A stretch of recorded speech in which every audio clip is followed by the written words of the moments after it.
Hello friends, कैसे हैं आप सब। उम्मीद है आप सब मस्त होंगे। आज हम लोग BSc first year second semester zoology में सर्कुलेशन, आप लोगों के बहुत सारे कमेंट आ रहे थे सर सर्कुलेशन समझा दीजिए। तो इसमें पहला हम टॉपिक ले रहे हैं कंपोजिशन ऑफ ब्लड सेल्स जो होती हैं और प्लाज्मा, यही कंपोजिशन है। कौन कौन सी सेल्स हैं इसमें, आरबीसी, डब्ल्यूबीसी, उसमें भी बहुत टाइप के होते हैं और क्या क्या मटेरियल है। जैसे कि प्लाज्मा में वाटर भी होगा, इनऑर्गेनिक सब्सटेंस होंगे, ऑर्गेनिक सब्सटेंस जैसे कि प्रोटीन होंगे, किसका कितना प्रतिशत होता है, संगठन जो होता है ब्लड का कंपोजिशन, इस पे क्वेश्चन तो 100% पूछा ही जाएगा, लॉन्ग क्वेश्चन आता है। तो सबसे पहले हम बात करें ब्लड की, रक्त। तो इसमें दो चीज़ें होती हैं मेनली। फर्स्ट तो होगा इसमें प्लाज्मा और सेकंड कणिकाएं या सेल्स। प्लाज्मा और कार्पस्कल्स, ठीक है, कणिकाएं। प्लाज्मा लगभग 55% होता है और 45% इसमें सेल्स होती हैं। अब प्लाज्मा में भी फर्दर आगे डिवाइड किया गया है। प्लाज्मा में क्या क्या होता है, पहला तो वाटर होता है इसमें, और क्या होता है इसमें, वाटर होता है 90 से 92% तक।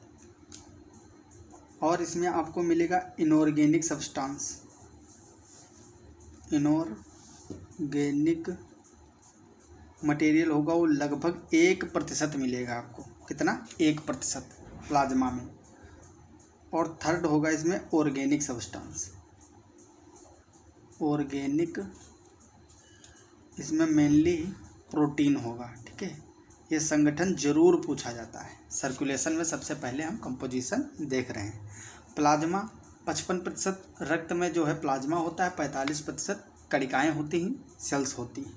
प्लाज्मा में जो 55% है उसका 90 से 92% वाटर होता है और 1% इनऑर्गेनिक साल्ट और आयंस होते हैं और 7% लगभग ऑर्गेनिक प्रोटीन्स होती हैं, ठीक है। तो पहले हम प्लाज्मा के बारे में ही डिस्कशन करेंगे। अब जो इनऑर्गेनिक सब्सटेंस है इसमें कौन कौन से हो सकते हैं। वाटर तो आप जानते हो, वाटर में फर्दर और कुछ डिवाइड करोगे नहीं। इनऑर्गेनिक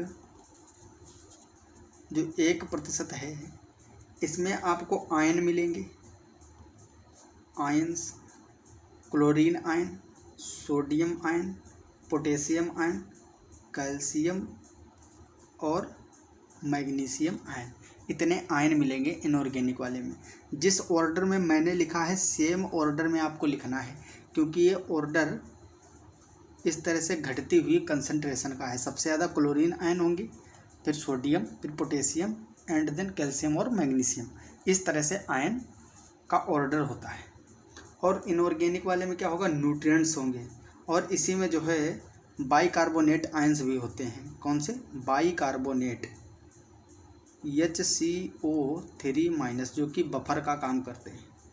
और इसमें आपको मिलेगा न्यूट्रिएंट्स, पोषक पदार्थ। न्यूट्रिएंट्स में कौन कौन से होंगे, जैसे कि ग्लूकोज होगा, फैट होगा और विटामिन्स होंगे, ठीक है। और वेस्ट प्रोडक्ट मिलेगा इसमें। नंबर 3 जो वास्ट प्रोडक्ट है, प्रोडक्ट जैसे कि यूरिया, कार्बन डाइऑक्साइड भी होगा, यूरिया भी होगा। और रेगुलेटरी सब्सटेंस होंगे, रेगुलेटरी सब्सटेंस जैसे कि हार्मोन, ठीक है। तो ये पार्ट हो गया हमारा इनऑर्गेनिक वाला। अच्छे से इसको समझते चलेंगे। ब्लड में 55% प्लाज्मा, 45% कणिकाएँ। 55% प्लाज्मा में 90 से 92% आपको वाटर मिलेगा, 1% इनऑर्गेनिक और 7% प्रोटीन होंगे, ऑर्गेनिक पार्ट। अब जो इनऑर्गेनिक पार्ट है उसमें क्या क्या मिलेगा, ये इतना ही मटेरियल उसमें आपको देखने को मिलेगा। अब हम बात करते हैं जो ऑर्गेनिक पार्ट होता है प्रोटीन वाला, ठीक है, ये वाला पार्ट। तो ऑर्गेनिक पार्ट में क्या क्या होगा, प्रोटीन कौन कौन सी होंगी, एल्ब्यूमिन होंगी, एल्ब्यूमिन्स जो कि 57 से 60% तक होंगी। ग्लोबुलिन प्रोटीन लगभग 38% और फाइब्रिनोजन लगभग 4% होंगे और प्रोथ्रोम्बिन लगभग 1%। तो ये है ऑर्गेनिक वाला पार्ट जिसमें 7% प्रोटीन होती हैं। उन 7% में सबसे ज़्यादा मात्रा एल्ब्यूमिन्स की होती है, फिर ग्लोबुलिन और फाइब्रिनोजन एंड प्रोथ्रोम्बिन। अब इसके अलावा हम बात करते हैं कणिकाओं की, जो कणिकाएँ होती हैं कार्पस्कल्स। ये तो हो गया प्लाज्मा का संगठन या कंपोजिशन। अब हम बात करेंगे कार्पस्कल।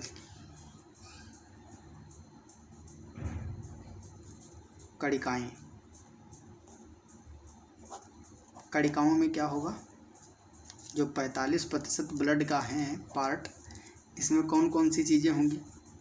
फर्स्ट तो होगा आरबीसी, एरिथ्रोसाइट जिसको बोलते हैं, ये लगभग 5.5 मिलियन पर यम क्यूब होती है, इनकी कंसंट्रेशन है। एक यम क्यूब में लगभग 5.5 मिलियन आरबीसी प्रेजेंट होती है। सेकंड इसमें होता है ल्यूकोसाइट्स जिसको हम बोलते हैं डब्ल्यूबीसी, ठीक है। और थर्ड आता है इसमें डब्ल्यूबीसी कितने होते हैं, लगभग 6,000 से लेकर 7,000 तक इनकी मात्रा होती है, पर एमएम क्यूब की बात की जा रही है, ठीक है। तीसरा होता है इसमें थ्रोम्बोसाइट्स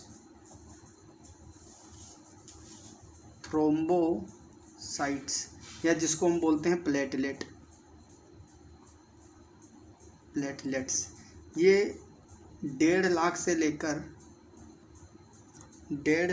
लेकर मेरा पेन ही काम करना बंद कर दिया है। 1.5 लाख से लेकर कितना हो सकता है, लगभग 3.5 लाख तक होगा, ठीक है। ये कंसंट्रेशन है। अब आरबीसी के बारे में हम आगे डिटेल में पढ़ेंगे, अभी हम कंपोजिशन देख रहे हैं। ल्यूकोसाइट को फर्दर हम डिवाइड करते हैं। ल्यूकोसाइट में भी बहुत सारी चीज़ें होती हैं, कौन कौन सी, इसको हम इस तरह से डिवाइड कर रहे हैं। पहला इसमें होगा न्यूट्रोफिल्स लगभग 40 से 60%। पूरे ल्यूकोसाइट का 40 से 60% क्या होंगे, न्यूट्रोफिल्स। सेकंड इसमें लिम्फोसाइट्स, ये ल्यूकोसाइट है, ल्यूकोसाइट के अंदर लिम्फोसाइट आता है, याद रखना। 20 से 40%। मोनोसाइट्स ये आपकी 2 से 8% तक होते हैं। इओसिनोफिल्स ये 2 से 4% होते हैं। और लास्ट आता है बेसोफिल जो कि 0.5 से 1% होते हैं, सबसे कम, और सबसे ज़्यादा न्यूट्रोफिल, ठीक है। तो कणिकाओं में 3 टाइप की कोशिकाएं होती हैं। आरबीसी जो कि 5.5 मिलियन पर एमएम क्यूब है, ल्यूकोसाइट्स या डब्ल्यूबीसी 6 से 7,000, थ्रोम्बोसाइट्स जिनको प्लेटलेट भी बोलते हैं हम 1.5 से 3.5 लाख के बीच में होती है। अब अगर इनका हम ब्राइफली ऐसे ही काम देख लें फंक्शन, तो न्यूट्रोफिल जो होती हैं ये फैगोसाइटिक सेल होती हैं, ठीक है। भक्षकांड प्रक्रिया दिखाती है। भक्षकाणु क्रिया में पार्टिसिपेट करती है। अगर हम बात करें लिम्फोसाइट की तो आप पढ़े होंगे टी लिम्फोसाइट और बी लिम्फोसाइट्स। ये प्रतिरक्षा के लिए रिस्पॉन्सिबल होती हैं। प्रतिरक्षा मतलब इम्यूनिटी के लिए रिस्पॉन्सिबल होती है। मोनोसाइट भी क्या करते हैं? मोनोसाइट भी फैगोसिटिक सेल है, फैगोसाइटिक सेल्स, ठीक है। इओसिनोफिल ये एलर्जी प्रतिक्रिया एंटीहिस्टामिन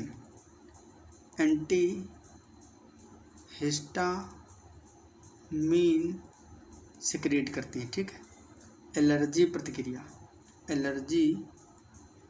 एलर्जी के लिए रिस्पॉन्सिबल होती है। और बेसोफिल ये एलर्जिक होती है, ये एंटी एलर्जिक है, सॉरी एंटीहिस्टामिन और एंटी एलर्जिक एलर्जी प्रतिक्रिया को उल्टा प्रतिरोध देती है। और बेसोफिल ये एलर्जी के लिए रिस्पॉन्सिबल होती है, एलर्जी को लाती है, ठीक है। बेसोफिल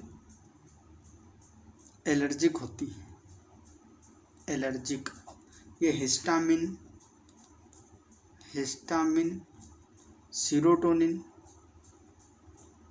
सीरोटोनिन और हिपेरिन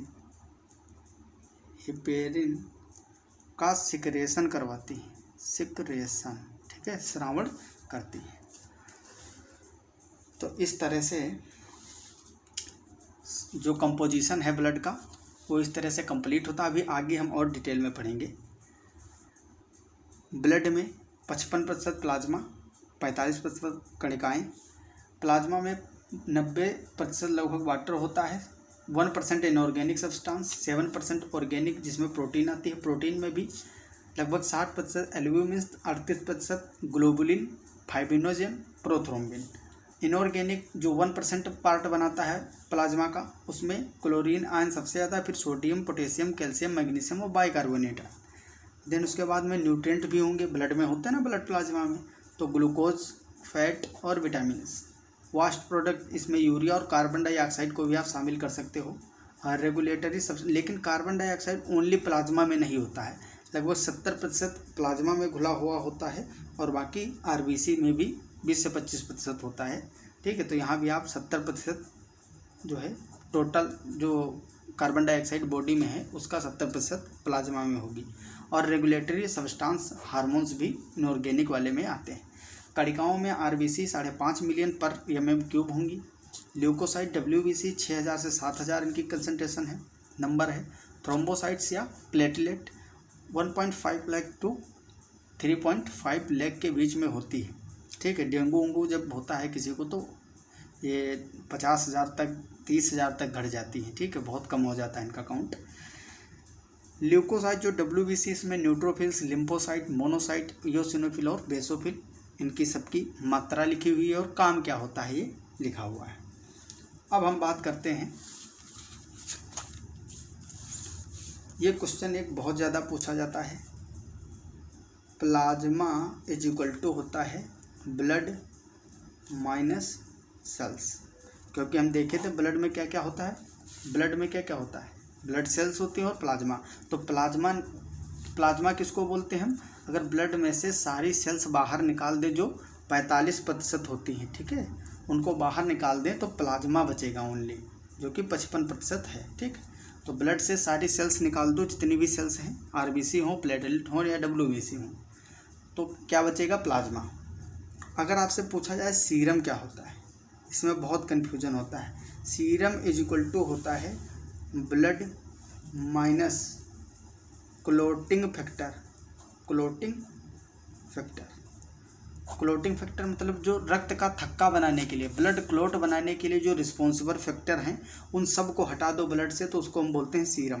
क्योंकि जब आप कभी ना कभी देखो, कटे तो होगे ही, थोड़ा सा कट लग गया होगा, कभी उंगलियों में लग जाता है, हाथ पैर में कहीं भी, तो आपने देखा होगा जो वो रक्त का थक्का बन जाता है, ब्लड क्लोट बन जाता है, उसके बाद में येलोइश सब्सटेंस बाहर कुछ आता है, 1-2 बूंद बाहर निकल आता है, उसी को बोलते हैं सीरम। क्योंकि वो असल में ब्लड ही है, लेकिन ब्लड का जो क्लोटिंग फैक्टर थे वो आपके क्लोट बनाने में इन्वॉल्व हो गए और बाकी बचा हुआ जो पार्ट है वो बाहर निकल आता है। तो ये येलोइश कलर का पीला पीला द्रव होता है, पदार्थ होता है, जिसको हम सीरम बोलते हैं। ब्लड से क्लोटिंग फैक्टर हटा दो, बचा सीरम। लिम्फ क्या होता है? Lymph is equal to blood minus RBC, platelets और मैक्रो प्रोटीन्स जो बड़ी प्रोटीन हैं उनको हटा दो तो ये बचता है लिम्फ या लसीका जिसको बोलते हैं। ठीक, तो इस तरह से इसमें भी कोई प्रकार का कन्फ्यूजन आपको होना नहीं चाहिए। ठीक है, ये हो गया हमारा इतना पार्ट। अब हम बात करेंगे एक एक सेल्स की डिटेल में। ठीक है, इसमें कौन कौन सी सेल किस लिए रिस्पॉन्सिबल होती है। अगर हम बात करें उस प्रोटीन की जो 7% था, तो सबसे पहले हम प्रोटीन की ही बात करेंगे। 7% प्रोटीन की, उसको हम ब्लड प्रोटीन भी बोलते हैं। ब्लड प्रोटीन जो कि 7% थी। अब इसमें जो एल्ब्यूमिन होता है, एल्ब्यूमिन नंबर तो मैंने बता ही दिया, लगभग सबसे ज़्यादा यही होते हैं, 57 से 60%। ये स्मॉलेस्ट होती है, स्मॉलेस्ट। फॉर्मेशन की अगर बात करें तो इनका फॉर्मेशन लीवर में होता है। कहाँ होता है? लीवर में। और इनका फंक्शन क्या होता है? फंक्शन तो अभी मैंने बताया था। इनका फंक्शन, सॉरी प्रोटीन का नहीं बताया था फंक्शन। ये परासरण नियमन में ओस्मो रेगुलेशन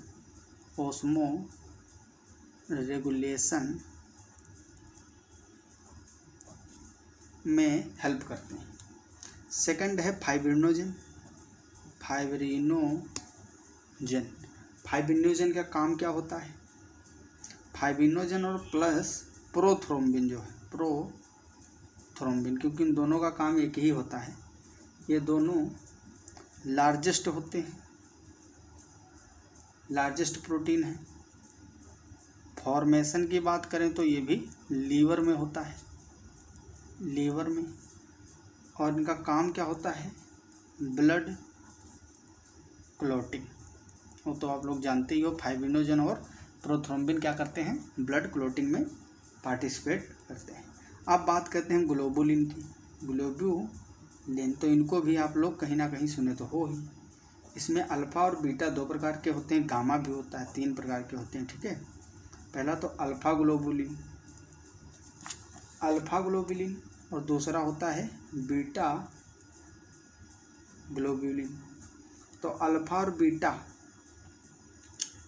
इन दोनों का फॉर्मेशन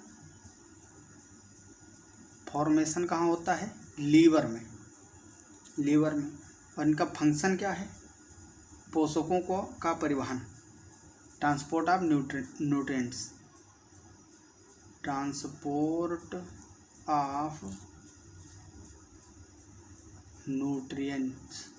ठीक है। अब बात करें हम गामा ग्लोबुलिन की। गामा ग्लोबुलिन को हम इम्यूनोग्लोबुलिन भी बोलते हैं, इम्यूनोग्लोबुलिन। ठीक है, अब ये जो होती हैं इम्यूनोग्लोबुलिन में क्या होता है?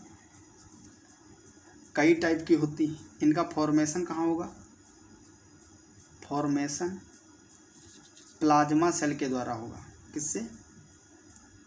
प्लाज्मा सेल के थ्रू होता है। और इनका फंक्शन जो होता है वो होता है प्रोटेक्शन।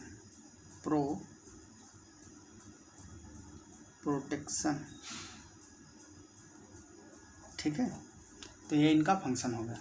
अगर हम इम्यूनोग्लोबुलिन की बात करें तो इसमें IgA immunoglobulin, alpha immunoglobulin, gamma immunoglobulin यम और IgE एप्सिलॉन, इस तरह से बहुत सारे ये होते हैं। ठीक है, अल्फ़ा, गामा और मेगा, एप्सिलॉन इम्यूनोग्लोबुलिन आप लोग पढ़े ही होंगे, IgG, IgA। तो ये हो गए हमारे गामा ग्लोबुलिन। ठीक है, अब इसके अलावा अब प्रोटीन वाला तो पार्ट पूरा हो गया ख़त्म। ये सब आपको वीडियो पॉज कर करके नोट करना है, क्योंकि यही सब लिख के आओगे कंपोजिशन में तभी आपको मार्क्स मिलेंगे। ये बहुत ही इम्पोर्टेंट पार्ट है, आगे भी आपको बहुत ज़्यादा हेल्प करेगा। अगर हम बात करें एरिथ्रोसाइट्स की, किसकी, आरबीसी की,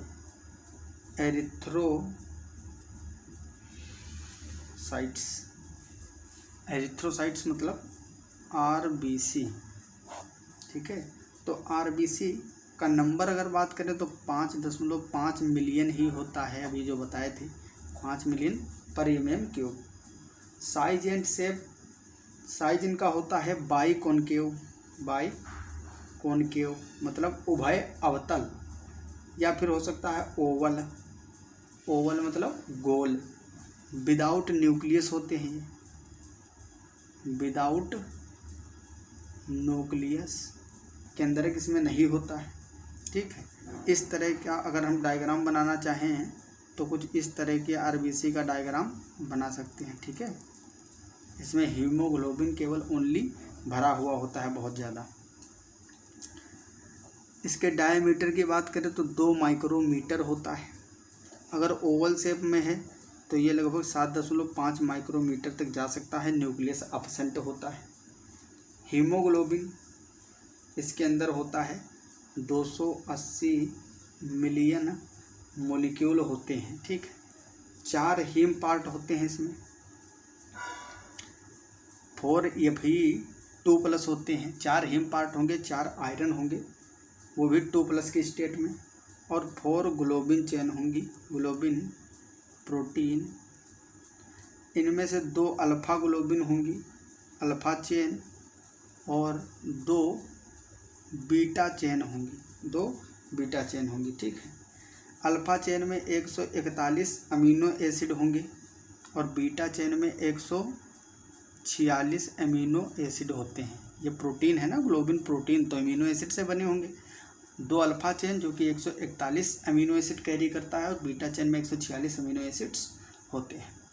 अब अगर हम बात करें इसी में आरबीसी में इसका फॉर्मेशन कैसे होता है, इसका फॉर्मेशन एम्ब्रियो में अगर बात करें, एम्ब्रियो जो भ्रूण है उसमें योग सेक, सबसे पहले योग सेक में बनती हैं। उसके बाद में जैसे ही उसकी उम्र बढ़ती जाएगी लीवर में बनेंगी, फिर स्प्लीन में बनेंगी, ठीक है। अगर बात करें एडल्ट की, एडल्ट, ठीक है, तो एडल्ट में ये रेड बोन मैरो में बनती हैं। लाल अस्थिमज्जा में इनका फॉर्मेशन होता है। अगर लाइफ स्पेन की बात करें तो 120 दिन का जीवन काल होता है, ठीक है, जीवन काल। और बाद में क्या होता है, जो प्लीहा होता है, प्लीहा में नष्ट हो जाती है, ठीक है। तो ये जो नोट्स मैं आपको दे रहा हूँ, जो मैं नोट करवा रहा हूँ, इससे ज़्यादा इफ़ेक्टिव नोट्स आप कहीं भी सर्च कर लीजिए, आपको नहीं मिलेगा। इसमें कंप्लीट नॉलेज है पूरा। किस तरह से इनका फॉर्मेशन होता है अब उस पर बात कर लेते हैं। ये मान लो रेड बोन मैरो की एक सेल्स है, ठीक है, कुल रेड बोन मैरो है।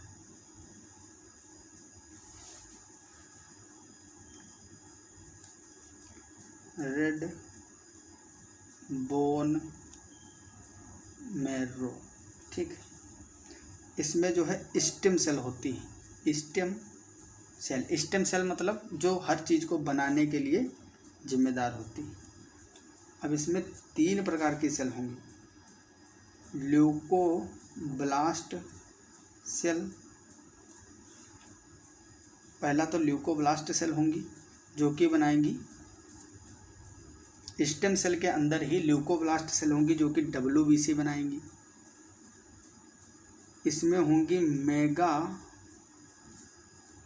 कैरियोब्लास्ट जो बनाएंगी मेगा कैरियोसाइट को बनाएंगी, साइट्स। इससे बनेगा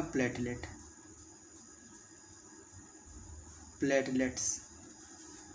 और थर्ड इसमें होगा हमारा एरिथ्रोब्लास्ट। एरिथ्रोब्लास्ट से बनेगा रेटिक्यूलोसाइट्स, जो कि आरबीसी को बनाएगा। तो जितने भी सेल्स हैं ब्लड की, उनका फॉर्मेशन कहाँ से होता है? रेड बोन मैरो जो होता है, इसमें सेल्स होती हैं, जो बहुत टाइप की सेल्स होती हैं, उसमें कुछ स्टेम सेल भी होती हैं। अब स्टेम सेल 3 टाइप की हैं। ल्यूकोब्लास्ट स्टेम सेल जो है वो WBC बनाएंगे। मेगा कैरियोब्लास्ट जो है वो पहले कन्वर्ट होंगे मेगा कैरियोसाइट में, फिर प्लेटलेट बनाएंगे। इसी तरह से एरिथ्रोब्लास्ट सेल जो है वो रेटिकुलोसाइट में कन्वर्ट होकर आरबीसी का फॉर्मेशन करेंगे। ठीक है, तो ये हो गया फॉर्मेशन किस तरह से बनती है। अब आरबीसी हम लोग देख लिए, इसके बाद में ल्यूकोसाइट जो है, ल्यूकोसाइट को देखते हैं। ठीक, ल्यूकोसाइट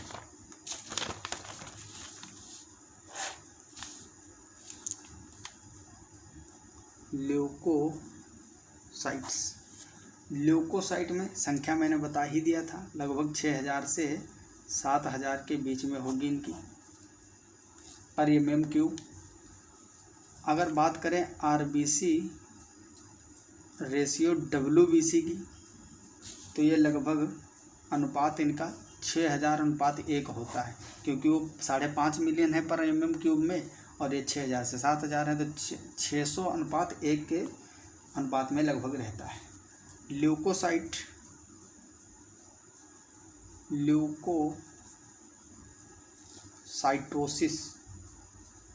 ल्यूकोसाइटोसिस का मतलब होता है बढ़ा हुआ WBC काउंट ड्यूरिंग इन्फेक्शन के दौरान जो इनका काउंट बढ़ जाता है, उसी को बोलते हैं ल्यूकोसाइटोसिस। ल्यूकीमिया क्या होता है? बहुत आप लोग सुने होंगे नाम, ल्यूकेमिया में भी क्या होता है? बढ़ा हुआ WBC काउंट ड्यूरिंग कैंसर के दौरान जब WBC का काउंट बढ़ा होगा, उसको हम ल्यूकीमिया बोलते हैं। और ल्यूकोसाइटोसिस मतलब बढ़ा हुआ काउंट WBC का ही है, लेकिन अदर इन्फेक्शन है कैंसर को छोड़ के। डायापिडेसिस, इसके लिए इम्पोर्टेंट वर्ड किया जाता है डायापिडेसिस,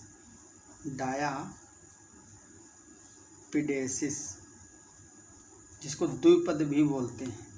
ये अमीबॉइड मूवमेंट है, अमीबॉइड मूवमेंट ऑफ WBC। इनका जीवन काल, अगर लाइफ स्पेन की बात करें, जीवन काल, तो इनका जीवन काल लगभग घंटों से लेकर ईयर तक हो सकता है WBC का।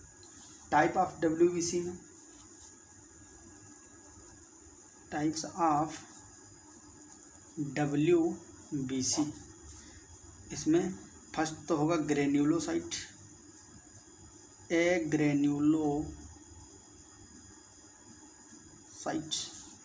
और सेकंड होगा ग्रेन्युलोसाइट्स। ठीक है, सब बता ही दिया हूँ इससे पहले। एग्रेन्युलो वाले में लिम्फोसाइट आएंगी,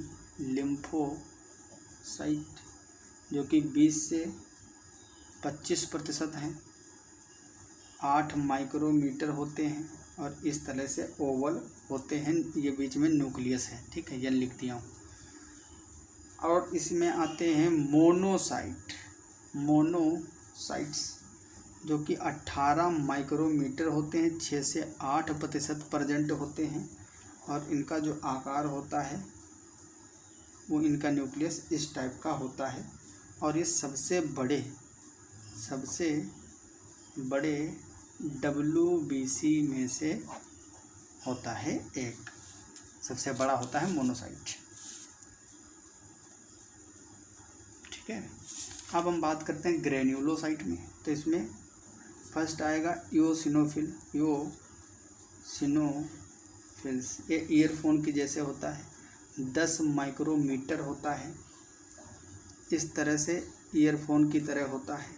2 से 4% पार्ट इसका बनाता है WBC का। सेकंड है इसमें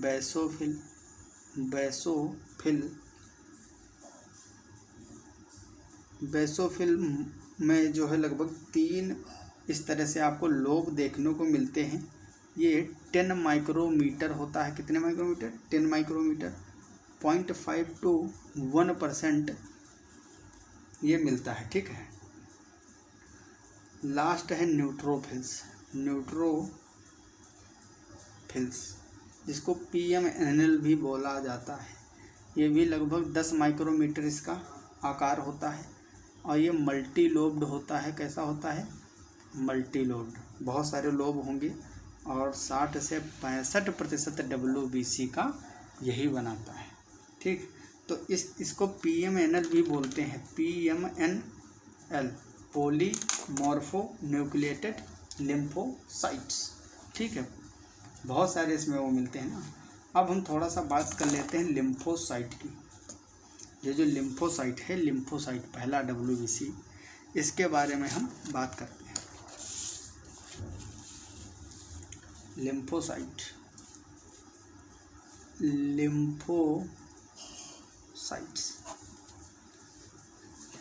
लिम्फोसाइट में T लिम्फोसाइट्स होते हैं और B लिम्फोसाइट्स। T लिम्फोसाइट्स और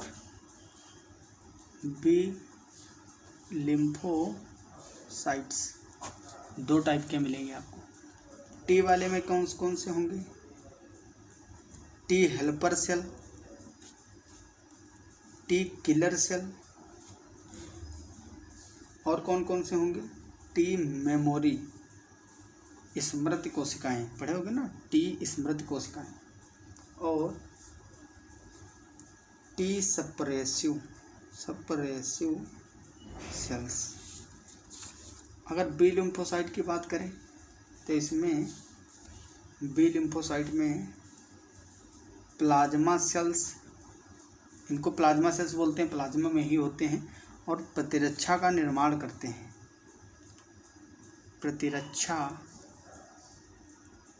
जो प्रतिरक्षी होते हैं, एंटीजन का निर्माण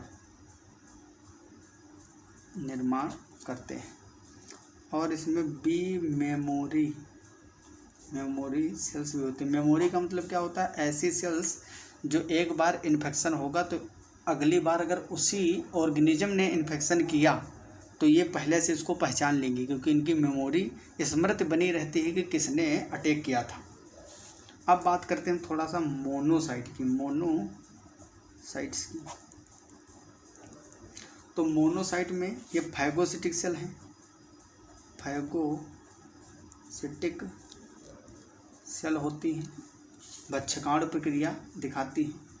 इओसिनोफिल एलर्जी से संबंधित हैं। बेसोफिल सीरोटोनिन, हिपेरिन और इन्फ्लामेटरी सब्सटेंस को सिक्रीट कराती हैं। प्लेटलेट की बात करें तो ये रक्त का थक्का बनाने में काम आती हैं। तो ये सारी चीज़ें आपको मैंने बता दिया है। एक बार फिर से आपको मैं इसी में रिवाइज करवा देता हूँ, जिससे कि क्लास में ही ज़्यादातर चीज़ें आपको समझ में आ जाएं। तो सबसे पहले हम ब्लड को 2 पार्ट में डिवाइड किए थे। प्लाज्मा जो कि 55% बनाता है रक्त का, और 45% कणिकाएँ कॉर्पस्कल्स होती हैं। अब प्लाज्मा में 90 से 92% वाटर है, 1% इनऑर्गेनिक सब्सटेंस और 7% प्रोटीन या ऑर्गेनिक पदार्थ होते हैं। ऑर्गेनिक वाले में जो प्रोटीन है 7%, उसमें भी 60% लगभग एल्ब्यूमिन है। ग्लोबुलिन्स होती हैं 38%, फाइब्रिनोजन 4% और प्रोथ्रोम्बिन 1%। इनऑर्गेनिक पदार्थ जो है 1% होते हैं प्लाज्मा में मात्र। इसमें आयंस, क्लोरीन आयन सबसे ज़्यादा, फिर sodium and then potassium, calcium, magnesium और बाइकार्बोनेट आयंस प्रेजेंट होंगे। न्यूट्रिएंट्स होंगे इसी 1% में, उसमें ग्लूकोज होगा, फैट होगा और विटामिन्स होंगे। वास्ट प्रोडक्ट में यूरिया होगा और कार्बन डाइऑक्साइड होगा। रेगुलेटरी सब्सटेंस भी होंगे, हार्मोन्स। तो सोचो ये जो इतना मटेरियल है हम लोग भोजन करते हैं, ग्लूकोज है, फैट है, विटामिन है, यूरिया है, हार्मोन्स है, इतने सारे आयंस हैं, सब 1% में रह जाते हैं। तो ये बाकी चीज़ें कितनी होंगी, समझ रहे हो? तो ये प्रोटीन वाला पार्ट हो गया है। ठीक है, अब बात करते हैं कणिकाओं की, जो कॉर्पस्कल्स होती हैं, जो 45% ब्लड का पार्ट बनाती हैं। इसमें RBC लगभग 5.5 मिलियन पर mm3, ल्यूकोसाइट्स WBC 6000 से 7000 होती हैं पर mm³। थ्रोम्बोसाइट या इसको हम प्लेटलेट बोलते हैं 1.5 से 3.5 लाख होती हैं। ल्यूकोसाइट को फर्दर 5 पार्ट में डिवाइड किया गया है, ऐसे ही 5 में डिवाइड करते, वरना डिवाइड तो 2 में किया गया, अभी बताए थे आपको, एग्रेन्युलोसाइट और ग्रेन्युलोसाइट। न्यूट्रोफिल्स जो है ये 40 से 60% होती हैं, महाभक्षकाण क्रिया दिखाती है। लिम्फोसाइट 20 से 40% है, इसमें टी लिम्फोसाइट, बी लिम्फोसाइट होंगी, टी में हेल्पर होंगी, किलर होंगी, सप्रेसिव होंगी और मेमोरी होंगी, इस तरह से अलग अलग होंगी। ये प्रतिरक्षा इम्यूनिटी के लिए रिस्पॉन्सिबल होती हैं। बी सेल्स जो होती हैं प्रतिजन का फॉर्मेशन, एंटीजन का फॉर्मेशन करवाती हैं प्लाज्मा में, ठीक है। प्लाज्मा के मुख्य प्रतिरक्षी इन्हीं से बनाए जाते हैं जो होते हैं एंटीजन। मोनोसाइट्स 2 से 8% होते हैं पूरे ल्यूकोसाइट्स का। ये भी फाइगोसिटिक सेल्स होती हैं, भक्षकाण प्रक्रिया में भाग लेती हैं। इओसिनोफिल्स 2 से 4% होता है, एंटीहिस्टामिन सिक्रेट करता है, प्रति एलर्जी कारक होता है। बेसोफिल की बात करें 0.5 से 1% होता है, बहुत ही कम मात्रा होती है, एलर्जिक होता है। ये हिस्टामिन, सेरोटोनिन, हिपेरिन का सिक्रेशन करवाता है। अब हम बात करते हैं प्लाज्मा किसको कहते हैं? ब्लड में से सभी सेल्स निकाल दो, बचेगा प्लाज्मा। सीरम मतलब ब्लड में से जितने भी क्लोटिंग फैक्टर हैं, ब्लड के क्लोट को बनाने वाले, थक्का बनाने वाले, रक्त का थक्का बनाने वाले, उन फैक्टरों को अगर ब्लड से निकाल दिया जाए तो जो बचा हुआ पार्ट उसको हम सीरम बोलते हैं। ये एलोइस पदार्थ है, ठीक है। अब हम बात करते हैं लिम्फ की। तो लिम्फ में क्या होता है? ब्लड माइनस RBC, प्लेटलेट और माइक्रोप्रोटीन। अगर ब्लड में से RBC को हटा लो, प्लेटलेट हटा लो और बड़ी प्रोटीन जो होती है माइक्रोप्रोटीन को हटा लो तो बचता है लिम्फ। लेकिन इसमें WBC होते हैं, देखो WBC कहीं से नहीं हटाया गया। लिम्फ में टी लिम्फोसाइट, बी लिम्फोसाइट मतलब WBC प्रेजेंट होते हैं, याद रखना। ब्लड प्रोटीन 7% जो है उसमें एल्बुमिन स्मॉलेस्ट होते हैं, फॉर्मेशन लीवर में होता है, फंक्शन होता है ओस्मो रेगुलेशन, परासरण नियमन में भाग लेते हैं एल्ब्यूमिन। फाइब्रिनोजन और प्रोथ्रोम्बिन कंबाइंडली लार्जेस्ट प्रोटीन है, फॉर्मेशन लीवर में होगा, ब्लड क्लोटिंग में दोनों भाग लेते हैं। बात करते हैं हम ग्लोबुलिन की। ग्लोबुलिन में अल्फा ग्लोबुलिन, बीटा और गामा 3 प्रकार के होते हैं। अल्फा बीटा का फॉर्मेशन लीवर में होता है और बीटा, इन दोनों का काम होता है transport of nutrients. Gamma globulin formation इसका प्लाज्मा सेल के द्वारा होता है। ये बहुत इंपॉर्टेंट, जितने भी ब्लड प्रोटीन्स हैं ये सब लीवर में बन नहीं, एक्सेप्शन है कौन सा? गामा ग्लोबुलिन का। ये प्लाज्मा सेल में बनाई जाती है, ठीक। प्लाज्मा सेल है, प्लाज्मा में इनका फॉर्मेशन होता है। इम्यूनोग्लोबुलिन जो है ये प्रोटेक्शन का काम करती है, इनको बी सेल बनाती हैं। वही जो एंटीजन बता रहे थे ना अभी कि जो एंटीजन का फॉर्मेशन वो बी सेल करवाते हैं, बी लिम्फोसाइट, तो वो गामा ग्लोबुलिन को वही बनाती है। प्लाज्मा सेल लिखा है ना, इसका मतलब वही है। इसमें IgA, IgG, IgM, IgE ये सब आप पढ़ चुके हो। अब बात करते हैं एरिथ्रोसाइट से RBC की, जो कि 5.5 मिलियन है, आपको पता ही है। बाई कॉन्केव, उभय अवतलाकार होती हैं या ओवल और राउंड शेप में हो सकती हैं, विदाउट न्यूक्लियस होती हैं, न्यूक्लियस अब्सेंट होता है जितने भी मैमल्स हैं। HB मतलब हीमोग्लोबिन, लगभग एक RBC में 280 मिलियन मोलिक्यूल हो सकते हैं हीमोग्लोबिन के। हीमोग्लोबिन में 4 हीम पार्ट होते हैं, 4 Fe2 प्लस फेरिक आयन होते हैं। 4 ग्लोबिन प्रोटीन जो हैं इसमें होती हैं, उसमें 2 alpha chain, 2 beta chain. Alpha chain में 141 अमीनो एसिड होते हैं, बीटा चेन में 146 अमीनो एसिड। इसका डायमीटर दिखाया गया, अगर बाई कॉन्केव है और राउंड शेप में है। अगर फॉर्मेशन की बात करें तो एम्ब्रियो जो होता है भ्रूण, उसमें योग सेल में सबसे पहले फॉर्मेशन RBC का स्टार्ट होगा, देन उसके बाद में लीवर और बाद में स्प्लीन में। एडल्ट की बात करें तो सिर्फ ये बोन मेरो में बनता है, वो भी रेड बोन मेरो। 120 दिन तक जीवन काल होता है, प्लीहा में बाद में नष्ट हो जाते हैं। रेड बोन मेरो में कैसे फॉर्मेशन होता है इनका तो बात करें तो इसमें रेड बोन मेरो में बहुत टाइप की सेल्स होती है। इसमें कुछ स्टेम सेल्स होती हैं, स्टेम सेल से ल्यूकोब्लास्ट होती हैं जो WBC बनाएंगी। मेगा कैरियोब्लास्ट जो कि मेगा कैरियोसाइट में कन्वर्ट होकर प्लेटलेट बनाएंगी। एरिथ्रोब्लास्ट सेल जो होंगी वो रेटिकुलोसाइट्स में चेंज होकर RBC का फॉर्मेशन करती है। अगर हम लिम्फोसाइट की बात करें तो ये helper, T lymphocyte, B lymphocyte इस तरह से डिवाइड होती हैं। मोनोसाइट फाइगोसिटिक सेल है। आई होप आपको सारी चीज़ें समझ में आ गई होगी 40 मिनट के वीडियो में, ठीक है। तो इसको आप याद, तो ज़्यादातर चीज़ें इसी में हो गई होंगी लेक्चर में, इसको नोट कर लीजिए आप, या मैं टेलीग्राम पे सेंड कर दूंगा तो वहाँ से आप लोग याद कर लीजिएगा। है बहुत इंपॉर्टेंट पार्ट, क्वेश्चन जरूर यहाँ से फ्रेम होता है, तो अच्छे से पढ़ाई करते रहो, पूरा फोकस बनाए रखो। मिलते हैं अगली क्लास में, तब तक के लिए okay bye, all the very best. जय हिंद, जय भारत।